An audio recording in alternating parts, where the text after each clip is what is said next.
आज Doubtnut app download करें।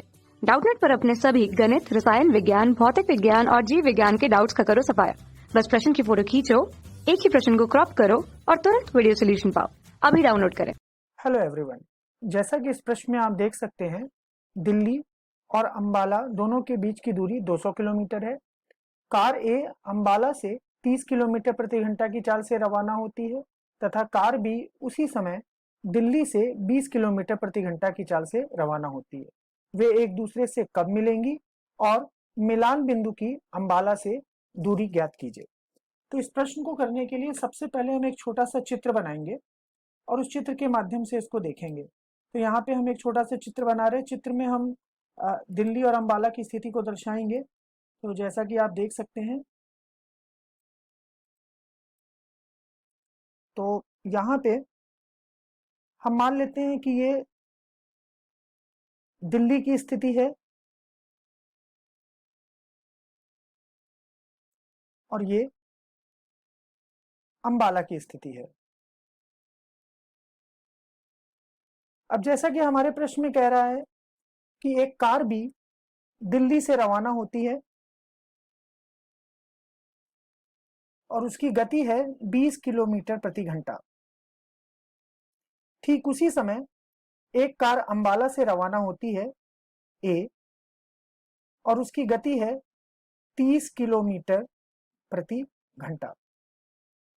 हम ये मानते हैं कि दोनों कार ए और बी दिल्ली और अंबाला के बीच मान लीजिए इस सी बिंदु पर मिलेंगी। ये सी मिलान बिंदु है, अर्थात कार ए और कार बी दोनों को सी बिंदु तक पहुंचने में समान समय लगेगा, जिसको हम टी से निरूपित कर रहे हैं। अब हम ये मान लेते हैं कि इस मिलान बिंदु और अंबाला के बीच की दूरी मान लेते हैं ये x है।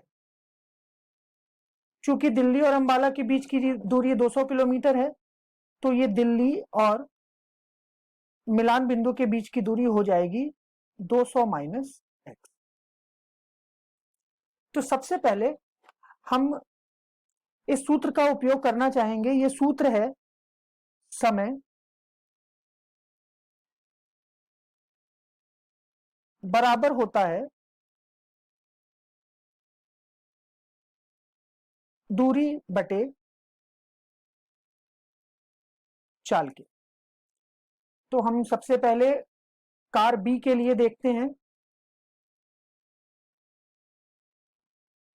जैसा कि इस प्रश्न में दिया है, हमने कार बी को मिलान बिंदु तक पहुंचने का समय क्या माना है टी। तो समय बराबर हो जाएगा कार ए बी कितनी दूरी तय कर रही है, जैसा कि चित्र में लिखा है 200 माइनस एक्स, और कार बी की चाल है 20 किलोमीटर प्रति घंटा। इसको हम मान लेते हैं ये समीकरण 1 है। अब हम लोग कार बी के लिए लिखना चाहते हैं कार ए के लिए। तो कार ए को भी मिलान बिंदु तक पहुंचने में उतना ही समय लगता है टी। कार ए हमारे प्रश्न के अनुसार, चित्र के अनुसार कितनी दूरी तय कर रही है, x किलोमीटर, और उसकी गति है 30 किलोमीटर प्रति घंटा। तो ये हो जाएगा हमारा समीकरण नंबर 1। अब आप देख सकते हैं कि इन दो समीकरणों में, समीकरण 1 और 2 में अगर हम इसको बराबर करते हैं तो ये हो जाएगा 200 माइनस एक्स बटे 20, ये बराबर हो जाएगा x बटे 30 के। हम इसको और हल करते हैं तो इसको हम 10 से भाग देंगे। उसके बाद ये हो जाएगा 200 माइनस एक्स बटे 2, ये बराबर हो जाएगा x बटे 3 के।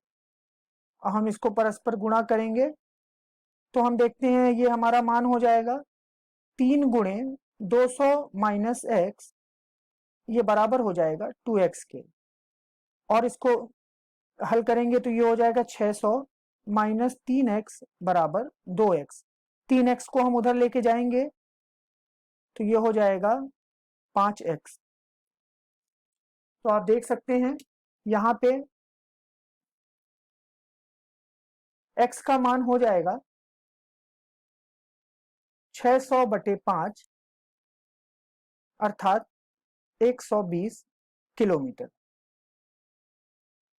तो जैसा कि इस प्रश्न में पूछा गया था कि मिलान बिंदु और अंबाला के बीच की दूरी कितनी है, जो हमने ज्ञात कर ली 120 किलोमीटर। अब हमें मिलान बिंदु तक पहुंचने का समय निकालना है, तो हम दोनों में से किसी समीकरण का उपयोग कर सकते हैं। हम मान लीजिए यहाँ पे दूसरा समीकरण लेते हैं। दूसरा समीकरण क्या कहता है कि t बराबर है x/30 के। तो यहां से t का मान हो जाएगा, x अभी हमने निकाला है 120/30, इसको हल करेंगे तो ये हो जाएगा 4 घंटे। अर्थात हमने मिलान बिंदु तक पहुंचने का समय भी ज्ञात कर लिया। धन्यवाद। कक्षा 6वीं से 12वीं से लेकर नीट, IIT, JEE वो एडवांस के लेवल तक 1 करोड़ से ज्यादा छात्रों का भरोसा। आज ही डाउनलोड करें डाउटनेट ऐप या व्हाट्सएप करें अपने सारे डाउट्स 8400 400 400 पर।